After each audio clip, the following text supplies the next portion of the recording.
kulan wacan dhegaystayaal kuna soo dhowaada barnaamijka wadaagga oo ay idiin soo diyaariso dalladda sooma oo ah dallad ay ku midaysan yihiin idaacadaha Soomaaliya ka howlgala marka laga reebo kuwa ku yaala deegaanada Somaliland. barnaamijkan wuxuu idiin soo gudbinayaa warbixino bulsho iyo arrimo gaar ah oo ka jira magaaladaada iyo meel ka baxsanba. anigu Axmed Tifow ayaa barnaamijkan soo jeedinaya.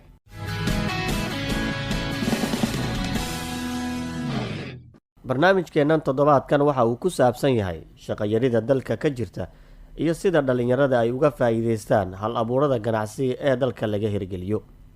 qodobada aan idinkugu haynana waxaa ka mid ah ardayda ka baxaysa jaamacadaha dalka oo walwal ka muujinaya shaqo yarida dalka ka jirta, danyartii ka xamaalan jirtay suuqa banaadir ee Muqdisho oo shaqo la'aan soo wajahday kadib markii ay gubteen mehradihii ganacsi ay noloshooda ku maareyn jireen, iyo warbixin aan idinkaga hayno ganacsiyada casriga ah ee magaalada Beledweyne laga furay oo fursad shaqo abuur ah u noqotay dhalinyaro muddo baagamundo ahaa.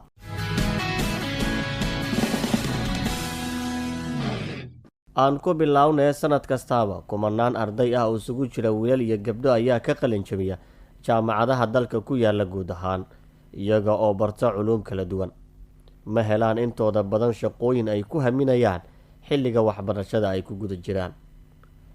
xaaladda shaqo yiri ee dalka ka jirta ayaa ah caqabada haysata dhalinyaradan, iyadoo dhinaca kalena lagu eedeynayo inay doonayaan keliya inay ka shaqeeyaan xafiisyada dowladda iyo in aysan la imaan badankood fikrado ay ku maareeyaan noloshooda.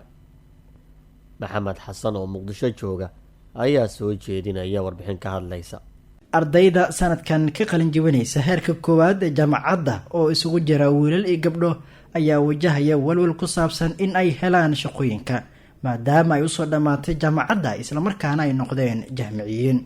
siyaad cabdirasaaq warsame oo bartay cilmiga dhaqaalaha waxa uu sanadkan ka mid yahay ardayda ka qalin jebinaysa jaamacadda Muqdisho. intii uu soo waday 4 sano ee waxbarashada marna ma uusan soo shaqeyn. suuqa shaqada ayaana hadda u noqonaya walaaca ugu weyn. waxa uu sheegayaa inuusan haysan damaanad ah in uu helayo shaqo maadaama shaqooyinka lagu helo si garab ah. siyaad sidaas oo ay tahay waxa uu kalsooni ku qabaa haddii uu waayo waxa uu ku taamayo in uu la yimaado farsamooyin kale. maasha allah, shaqadan jecla waxaa weeyaan sida dhaqaalaha dalka inaan kusoo kordhiyo, bankiga oo kale inaan ka shaqeeyo, adi noocaas ayaan jecla.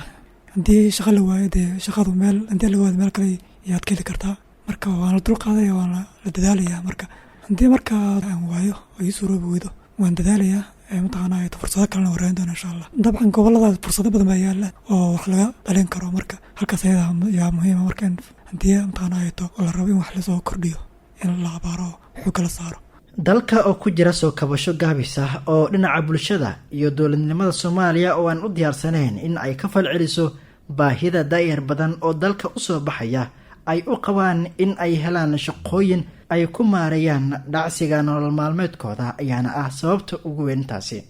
Fardowsa Cilmi oo iyana sanadkan ka qalin jebinaysa jaamacadda Muqdisho waxay baratay culuumta sharciga, iyadoo waxay siyaad kaga duwan tahay ayaa ah in ay haysato ballanqaad shaqo, balse waxay dhinaca kale xustay haddii uu guuldareysto qorshahaasi inaysan isdhigan doonin oo ay dadaal ku bixi doonto sidii ay mar-un ku heli lahayd shaqo ay nolosheeda ku maarayso. waxa ay sheegaysaa in waalidkeeda ay u sheegeen intii ay ku guda jirtay waxbarashada in ay ka shaqey doonto xafiis nootaayo, haddana ay sugayso fulinta ballanqaadkaasi. Fardowsa waxay ku talisay dhalinyarada in aysan gacmaha is saaran oo ay sameeyaan dadaal kasta oo ay ku abuuran karaan shaqo ay lahaanayaan milkiyadooda. والله 4 سنة lasoo dhaafay waa waqti adag, safar dheer aan soo galay, laakiin alxamdulillah guusheedu waan gaaray. waxaan rajeynayaa guusha aan maanta gaaray inaan biri bulshada wax ugu qabo doono. horta wax shaqo la'aan wax loo horto ma jirtaba, alxamdulillah. inaan ka shaqeeyo kale notaayo ama aan toos maxkamad u aado maadaama aan bartay kuliyadda shareecada. teeda kale haddii aan waayo cilmiga aan bartay dadka masaakiintaan ugu caawin lahaa oo ayakan waxaan ku bari lahaa. heerka shaqo la'aanta dhalinyarada Soomaaliyeed ee waxbartay ee ku sugan gudaha dalka ayaa sii kordhaysa xilli tiro badan oo dhalinyaro ahna ayay ka qalin jebinayaan jaamacadaha dalka, taasi oo ay sii dheer tahay kuwa wax soo bartay ee kasoo laabanaya dibadda. shaqo la-aanta baahsan ee dhallinyarada wajahayaan waxaa loo sababeynayaa inaysan helin tababaro xirfadeed oo ay ku shaqaystaan iyo inay yar tahay abuuritaan shaqooyin ay iskood ugu shaqaystaan. intii ay sugi lahaayeen inay u shaqeeyaan dowlad ama dad gaar ah waxayna ka bixi lahaayeen shaqo la-aanta, waana sida ay qabaan dadka u ololeeya shaqo abuurka. cabdiweli cabdulaahi waa mid ka mid ah aqoon-yahanada soomaaliyeed ee u ololeeya shaqo abuurka dhallinyarada ayaa sooma ugu waramay in dhallinyarada ay badankood kasoo baxaan kulliyado cilmigooda u badan yahay in ardayda kasoo baxda ayna lahayn wax xirfad ah, taasi oo keenaysa in ay raadiyaan cid ay u shaqeeyaan halkii loo abuuri lahaa in ay noqdaan mustaqbalka dad isku filan oo iskood u shaqaysta. xirfad in la barto waxyaalaha qofka wax u sahli karto waayo. mathalan anaga soomaali oo kale dadka dhallinyarada aada loo qalinjibiyey, shaqadana badana waa iska yartahay. inaad shaqo raadiso culeys laga yaabo inay kaa soo gujo, laakiin haddaad farsamo aada barato maxaa leey farsamadu waxbay kuu sahlaysaa inaad ku shaqaysan karto oo shaqadaadii mar walba ay kuu sahlayso ood meelo kale intuun wakhtigaada kaa lumi lahayn ayada inaad suubisa la rabaa. inaad noqoto mathalan nin farsamo yaqaan ah, nin kabaha tolo, nin sharqaan leh, inaan laga faanin, lagama faano. maxaa yeelay ambiya allahi subxaana watacaala kulli xirfadlay ahaayeen, xirfaday soo wada mareen, marka shaqadu shaqaa sharaf leh. waa mahadsan yahay maxamed xasan oo warbixintaas nala socodsiinayay.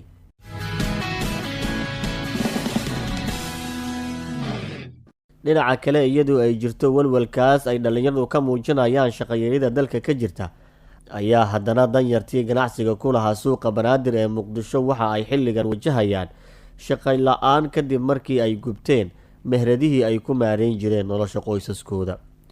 qaarkoodna hadda ma hayaan wax shaqo ah, sida ay warbixintan noogu eegayso waryaheena Shukri Caabi. 20kii bishii May ee sanadkan 2022 dabkii ka kacay suuqa banaadir ee magaalada muqdisho ayaa waxaa jira ganacsato ku hanti beeshay burburkii uu geystay dabka, kuwa oo aan ilaa iyo hadda helin wax caawinaad ah. Sareeda Ciise waa hooyo haysata 4 caruur ah, waxay suuqa banaadir ku weysay goob yar oo maqaayad ah oo ay ku iibin jirtay shaaxa iyo cunooyinka fudud oo ay ka maareyn jirtay nolosha qoyskeeda. Sareeda ayaa maalintii ka heli jirtay 20 ilaa 30 dollar oo ay ku maareyn jirtay qarashaadka waxbarashada caruurteeda oo dhammaantood iskuul iyo dugsi quraan u dhigta, iyo kirada guri ka kooban 2 qol oo bishii lacag 120 dollar ah kira ahaan ay u bixin jirtay ka oo ay ka degan tahay degmada Hodan ee gobolka Banaadir. waxay sooma u sheegtay inaysan helin tan iyo markii goobteeda ay gubatay wax caawinaad ah oo kaga imaaday dowladda iyo ummadda Soomaaliyeed. Sareeda ayaa tilmaamtay in maalmo badan oo nolosha caruurteeda iyo waxbarashadooda hakad gashay, hadda ay heshay shaqo nadaafad ah oo ka banaaneed maqaayad ku taala suuqa Saybiyaana ee degmada Hodan oo ay u soo heleen dadka xaafadda ay ku nooshahay. waxay sheegtay in shaqadaasi ay ka hesho bishii 50 dollar balse aysan ku filneyn nolosha qoyskeeda, ayna rajeynayso in markii dib loo dhiso suuqa inay mar kale ku soo noqoto ganacsigeedii gaarka u ahaa. wax caawinaad ma helin oo qof i caawiyana ma helin.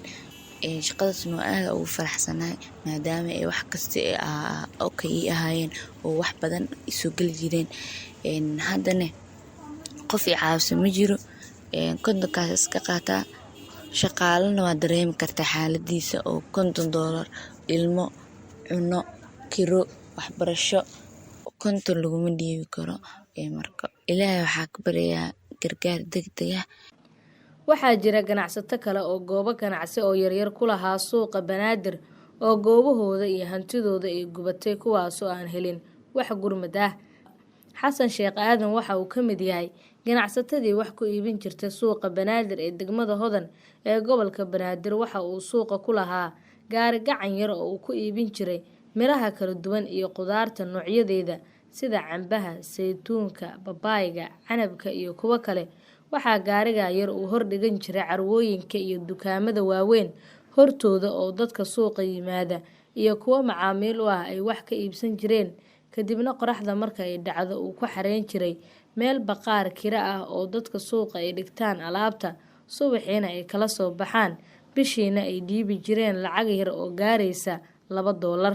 balse waxa uu tilmaamay in noloshiisii ay hal mar isbedeshay kadib markii 20kii bishii May ee sanadkan habeenimo Jimcaha uu gubtay suuqii Banaadir ee uu ku ganacsan jiray. Waxa uu Sooma u sheegay inuu murugooday markii uu maqlay in goobtiisii ganacsi ay gubatay subaxiina markuu yimaado uu arkay in dabku uu baabi'iyay guud ahaanba gaarigii iyo goobtii u yaalay. Xasan waxa uu kaloo sheegay in ganacsiga yar uu ka dabari jiray nolosha caruurtiisa oo 8 ah oo 3 ka mid ah ay u dhigtaan iskuul halka 5 kalena ay dugsi Quraan u bartaan, balse hadda waxbarashada caruurtiisa ay hakad gashay ku dhawaad 20 cishana nolosha caruurtiisa ay ku tiirsan tahay caawinaad iyo raashin dariska ay u soo ururiyeen. Xasan ayaa ugu dambeyn tilmaamay in hadda uu helay gaari gacan kira ah oo lagu xamaalo alaabaha dadka loo qaado marka ay suuqa ka adeegtaan oo guryahooda loogu geeyo, kaasoo maalintii uu ka helo lacag dhan 5 ilaa 8 dollar halka bishii kirada gaariga ay tahay in maalintii uu bixiyo $2. nolol maalmeedka caruurteyda ayaan ka raadin jiray, maalinba waxbaan ka heli jiray, laakiin xaqiiqdii noloshu waxay ahayd mid wanaagsan. ilmahana aad iyo aad baa wax ugu heli jiray. dabkii ugu dambeeyay halkan ka kaca ayaa guud ahaan qaatay, arrintaas naxdin weyn ayay igu abuurtay. hadda danta waxay ugu qasabtay inaan gaari gacan kira ah aan qaato oo lacag laga rabo. Xaawo Sheekh Ibraahim waxay ka mid tahay ganacsatadii ku hanti beeshay dabkii ka kacay suuqa Banaadir ee degmada Hodan. Xaawo waxay Sooma u sheegtay in suuqa ay ku lahayd goob yar oo ay ku iibin jirtay alaabaha bagaashka sida oomada, nacnaca, shukulaatada iyo cusbada iyo waxyaabo kale oo yaryar oo dadka ay si maalinlaha u iibsadaan. Waxay tilmaamtay in ganacsiga yar ay bilowday 2015kii, qarashaadka ay ka heshan ay ku dabari jirtay waxbarashada iyo nolosha caruurteeda oo ka kooban 5 caruur ah oo agoon ah. Xaawo Sheekh Ibraahim ayaa Sooma u sheegtay in guud ahaanba goobteedii ganacsi alaabtii taalay uu dabku baabi'iyay oo aysan jirin wax u haray. Waxay sheegtay inaysan helin wax caawinaad ah uga yimid bulshada iyo dowladda Soomaaliyeed, caruurteedana hadda ay ku nool yihiin raashin ay dadka ehelka u soo ururiyeen. ilmihii guri oo cunaa xataa guri mu yaalo, shaqo guri wixii dhan waa ay baseen, wax ay har ma jirto. dukaankii riiska xataa ma ay harin, wax saarnaa ma ay harin.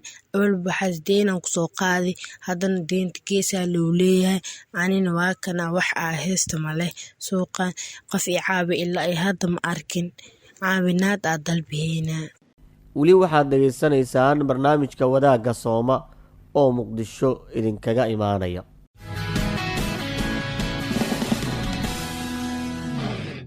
iyadoo ay jiraan dhibaatooyinkaas iyo walwalka ka dhasha shaqo yarida dalka ka jirta ayaa haddana ganacsatada magaalada Beledweyne ee gobolka Hiiraan waxa ay sameeyaan ganacsiyo casri ah oo shaqo la'aanta kaga baxeen dhalinyaro badan oo baagamundo ahaa muddo sanado ah, kuwaas oo hadda ku filnaaday maareynta nolosha qoysaskooda. Shukri Baryare oo Beledweyne ku sugan ayaa nooga soo dirtay warbixintan. in ka badan 70 dhalinyaro oo isugu jira wiilal iyo gabdho oo muddo shaqo la'aan ahaa ayaa fursado shaqo ka helay goobaha ganacsi ee sida casriga ah loo dhisay, kuwaas oo ku soo kordhay magaalada Beledweyne ee gobolka Hiiraan 5 sano ee la soo dhaafay, taasoo xitaa dhaqaale ahaan magaalada isbedel xoog leh ku soo kordhisay. goobahaas waxay isugu jiraan meelo loo dalxiis tago, maqaayado laga helo cuntooyinka fudud iyo meelo ay caruurta ku ciyaari karaan. Axmed Cali Cabdulle waa mulkiilaha xarunta Villa Cariish ee Beledweyne ku taala oo la dhisay bilowgii sanadkan ayaa sheegay in ujeedooyinka ay u fureen ay ka mid tahay in dadka magaalada ay helaan meelo ay u nasiino tagaan sida magaalooyinka waaweyn ee dalkaba ka jirta, iyo in shaqo abuur ay u noqoto dhalinyarada xirfadleyda ah iyo kuwa waxbartay ee shaqo la'aanta ku haysta Beledweyne oo meel sare ay gaarsiisan tahay. waxa uu xusay in aysan jirin shuruudo gaar ah oo ay ku qaataan shaqaalaha ka howlgala xaruntiisa, marka laga reebo in qofka uu awood u leeyahay qabashada shaqada looga baahan yahay, taasoo ay hadda ka faa'iideystaan 12 shaqaale ah oo 4 ka mid ah ay yihiin haween laf-dhabar u ah ganacsigiisa. Axmed ayaa uga warbixiyay Sooma muhiimadda ay leedahay in dhalinyarada shaqo loo abuuro si aysan qayb uga noqon dhibaatooyinka dalka ka jira isagoo dadka kasoo jeeda gobolka Hiiraan ugu baaqay inay maalgashi xoogan ku sameeyaan magaalooyinka kala duwan si ay uga faa'iideystaan dhalinyarada shaqo la'aanta hayso ee ku nool gobolka. Waa kan isagoo arrintaasi sharaxaya. waxaa lagu xusheeyey shaqadu mid waa mid farsamo ah aqoontaasi iyo waayo-aragnimadaasa lagu xulay inay shaqo noocan oo kale soo qabteen inay maaragtay ay awood u leeyihiin inay shaqadii qabtaan iyo inay leeyihiin dad la shaqayn dabeecad inay dadka ay la shaqayn karaan sidaas maaragtay muxuu waxaa loo raadiyo horumarkiisi waa jiraa shaqooyinkii waa jiraan wax soo saarkii waa loo baahan yahay muruqmaalkii dadkii ka shaqayn lahaa waa joogaan marketkii waa joogaa oo hadda Hiiraan oo kale waxa weeye waa centerkii Soomaaliya wax walba marka badeecaha meeshaan la keeno waa soconaya. Istaahil Cabdi Cabdulle waxay ka mid tahay 28 qofood oo shaqo ka helay xarunta Goodir Mall oo ah goob aad u ballaaran oo ka kooban meel carruurta lagu ciyaarsiiyo, hool weyn oo loogu talagalay xafladaha iyo qaybo kale oo laga hirgeliyay magaalada Beledweyne dhamaadkii bishii Maarso ee sanadkan. Kadib muddo ay raadinaysay shaqo balse aysan helin. Waxa ay tilmaamtay inay tahay markii ugu horeysay oo ay si joogto ah u shaqeyso bishiina uu mushaar u soo dhaco maadaama markii hore ay ka shaqayn jirtay shaqooyin aan joogto ahayn. Istaahil oo ah hooyada 7 carruur ah oo kan ugu weyn uu jiro 10 sano ayaa keli ku ah korintooda maadaama uu geeriyooday aabahood sanad ka hor. Waxay xustay in $150 oo ay hesho bishii ay kaga nasatay shaqooyinkii adkaa ee dhismaha oo ay qaban jirtay. Haddana ay awoodo in kirada guriga ay iska bixiso 2 waqtina ay dabka shidato. Istaahil oo u qaabilsan Goodir Mall Beledweyne qaybta nadaafadda oo laga doonayo 2 jeer maalintii inay howl ka qabato ayaa ku faraxsan shaqadeeda cusub. Inkastoo aysan weli carruurteeda 4 ka mid ah oo gaaray da'da waxbarashada ka bixin karin lacagaha haddii goobaha waxbarashada ay geyso.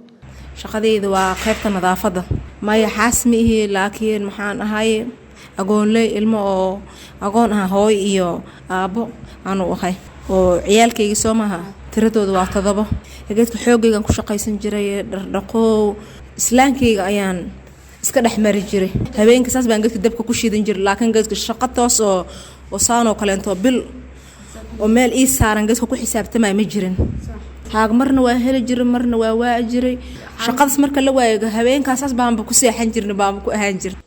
Cabdullaahi Xasan Macalin Nuur oo ah maamulaha qaybta maaliyadda ee maqaayadda Al Jazeera ee ayana Beledweyne laga furay bilowgii sanadkan ayaa uu ka shaqo bilaabay isna maadaama ka hor uu 1 sano ahaa baagamudo.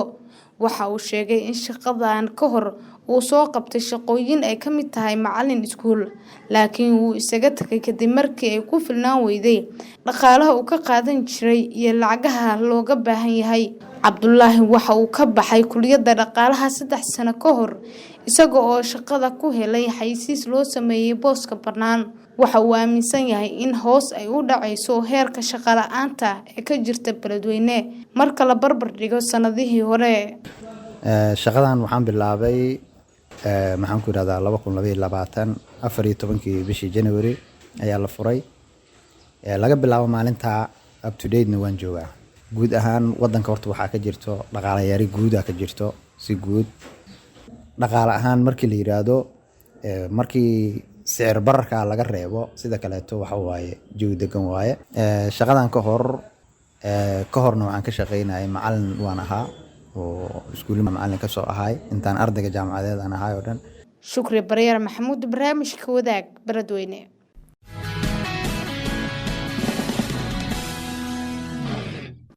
intaas ayaan maantana kusoo gabagabeynayaa barnaamijka wadaagga Sooma waxaanse dhagaystayaal idinkaga tagayaa su-aasha sidee ayaa xal loogu heli karaa shaqo yarida dalka ka jirta.